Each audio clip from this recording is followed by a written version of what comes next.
everybody, so glad to have you join me today. I'm Sandra, an illustrator and graphic designer currently living in Zurich, Switzerland. I define my style as quite minimalistic, inspired by womanhood, nature, and many occult things. Today I want to show you how I use Vectornator to convert my sketches and illustrations into vectors. And specifically, we'll be creating a tattoo flash sheet using some of my designs. Flash sheets are tools used by tattoo artists to display their artworks in a curated way that looks appealing to people who want to get a tattoo, for example. I really like the aesthetics of flash sheets and I sometimes use them as an inspiration. And since I also offer my illustrations to be licensed for tattoos, it makes sense for me to prepare them as vectors so I can scale them to any size my buyer wants their tattoo to be. Here are a few examples of some amazing flash sheets that I really like. This one is made by Daphna Seban. I really love her work. She inspires me a lot and I really like the little colored detail that you can see here. And the rest of it is just on black and white, which is very lovely, I think. One on black background, also very lovely. This one is by Lloyd Stratton, also big inspiration of mine. Love his work. I think it's amazing. This one might not have been intentioned to be a flash sheet, but it has a very flash sheet style, so I still put it here in this collection. And these two are by an artist that is called @densha_tattoo. I wanted to show it to you because it's very minimalistic, very different from the other ones. All their credentials will be also added at the description box below, and I'm going to create something in the same style. And as you can see, it's quite a bit of work, so let's get started. The first thing I usually do is draw my illustrations in Procreate because I really like to use this app as a basis for my illustrations because it feels so more like a pen on paper, and there are also some features that I really like for example the symmetry tool. So I can just do a drawing like I did here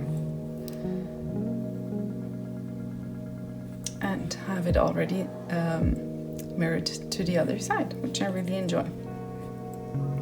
So I have here prepared a couple of illustrations in black and white of mine that I'm going to vectorize later. But before that I just really like to sketch out a couple of ideas and then before turning them into a final artwork. Depending on what I need the final artwork for, I either finish it in Procreate or in Vectornator. So whatever idea you have, you can easily sketch up or even finalize in raster form depending on what your process is. Once the illustrations are done in Procreate, I move my workflow over to Vectornator. And the first thing I do in Vectornator is to set up my canvas to A5. I already prepared here a file with a 300 dpi resolution. And I'll work in either CMYK or RGB, depending if my design will be sold online or printed. I just like to change the name of the background layer so I can see what I'm actually drawing. My next step is to add the background, which is a basic rectangle that covers the entire canvas. And I prefer to choose this light dusty pink for the color rather than white. It simply defines my style more. I will add some basic guidelines on each side of my canvas by dragging my finger on the ruler. However, a flash sheet is usually quite spontaneous and wild, so I want to preserve that quality. I just want to make sure I leave enough space on the sides so it won't get cropped during the printing process. From here, I am going to bring in each illustration that I want to trace one by one. These are all the sketches that I've prepared, and I'm going to start with the crystals. Just going to resize it so it fits the layout that I had in mind.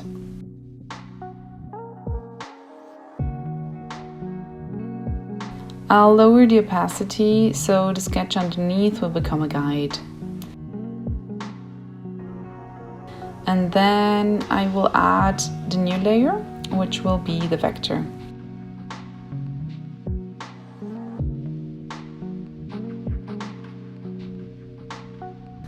Now I pick my stroke color, and I really prefer working with dark blue more so than black.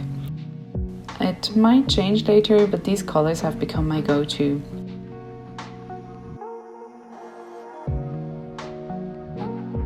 Afterwards, I will define my stroke width to 0.5 points.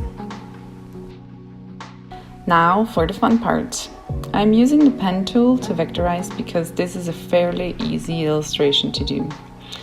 And you can notice that wherever I tap my pen, a straight line is formed and I don't have to worry about adjusting almost anything. So here we're just going to fast forward, and you can see that I'm simply doing the exact same thing, tapping with my pencil at each intersecting point to create the lines. You may notice that I undo quite a lot, and I do that super easily by tapping 2 fingers on the canvas. Once I've finished editing, I want to group all the shapes so they are easier for me to handle.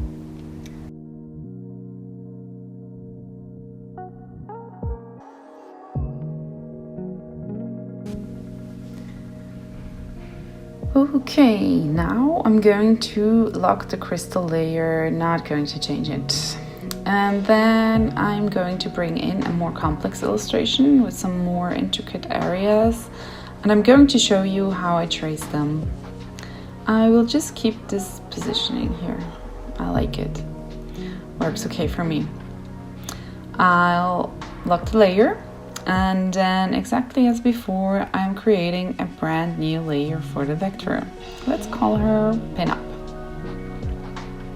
For these large areas, I actually use a fill, and I'll go for the same dark blue here.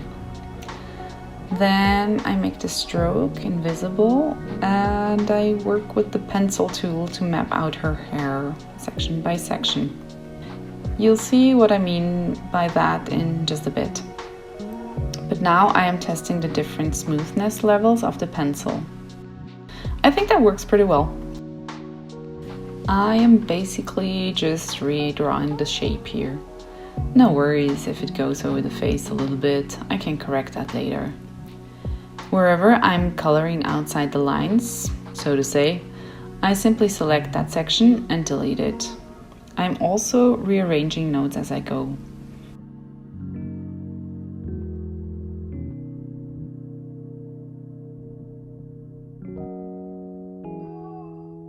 Now correcting this area is super simple.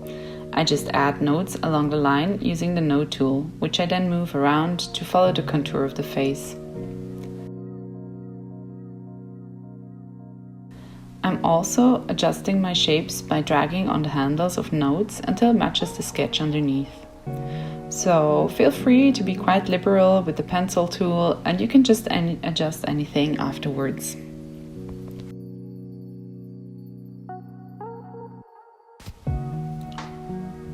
Once I'm finished, I simply unite all these shapes so it becomes just one object. After that, I continue to make small edits until I am happy with the final shape. If you have some areas like mine where the line is doing something a bit funky, I just delete those nodes, and then you can immediately see that it looks much better now. Okay, now for the arms. I use the same technique. I trace them out with the pencil tool. Again, making adjustments along the way, undoing lines that I don't like or moving them around. And that's what I love about working with vectors. You don't have to draw perfect lines or draw and erase. You can just manipulate your lines as you wish.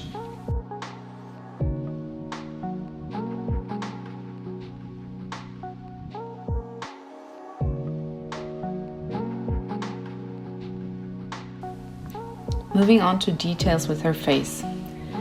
Here I actually make my stroke a bit thinner with the quick actions menu, just because I want the features to be a bit more delicate. I simply follow the same process of tracing my image with the pencil tool. And when I have to create a perfect shape, I prefer using the shape tool. Okay, now I'm moving on to another sketch, which I've added on a separate layer. There are a few simpler sketches that I've drawn prior, but I think that once you understand my process, you can easily recreate those as well.